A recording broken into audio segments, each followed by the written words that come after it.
అందరికీ నమస్కారం అండి. నా పేరు సాయి కిషోర్. నేను ప్రాజెక్ట్ మేనేజర్ స్వచ్ఛంద సంస్థ నుంచి వచ్చాను. స్వచ్ఛంద సంస్థ ఎల్ఐసి హెచ్ఎఫ్ఎల్ ఒక సిఎస్ఆర్ ప్రాజెక్ట్ మాది. ఇక్కడ మేము ఆత్మకూరు మండలంలో మా ప్రాజెక్ట్ అనేది ఇంప్లిమెంటేషన్ చేశాము. మా ప్రాజెక్ట్ తరపున ఒక 2 ఎఫ్‌పిఓస్ రైతు సంఘాలు ఏర్పాటు చేయాలనేది ఒక యాక్టివిటీ ఉండింది. ఆ యాక్టివిటీకి సంబంధించి ఈరోజు మా మండలం నుంచి దాదాపు ఒక 20 మంది రైతుల్ని ఇక్కడికి తీసుకురావడం జరిగింది. ఈ అనంత న్యాచురల్స్‌కి. ఇక్కడ ఇప్పుడు మేము మా రైతుల దగ్గర అక్కడ వీళ్ళకి అవగాహన అంతగా లేకపోయింది. రైతు సంఘం అంటే ఏంటి?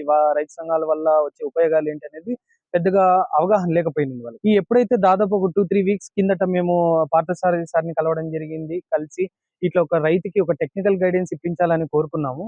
సో, సార్ త్వరగా స్పందించి ఇక్కడికి తీసుకురావడం జరిగింది. ఇక్కడ మా 20 మంది ఈ రైతులు ఈ యొక్క అనంత న్యాచురల్స్ ఒక ఫామ్ ని విజిట్ చేసి ఈ ఫామ్ లో ఉన్నటువంటి custom hiring centre, collection centre, తర్వాత ఈ సోలార్ కోల్డ్ రూమ్, తర్వాత సోలార్ డ్రైయర్ ఇటువంటివి.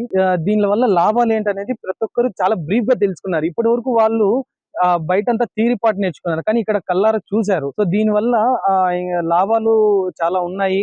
ఎలా చేసుకోవాలనే గైడెన్స్ వాళ్ళకి తెలిసింది. ఇటువంటి అవకాశం ఇచ్చినందుకు పార్థసారథి సార్కి హృదయపూర్వక ధన్యవాదాలు సార్.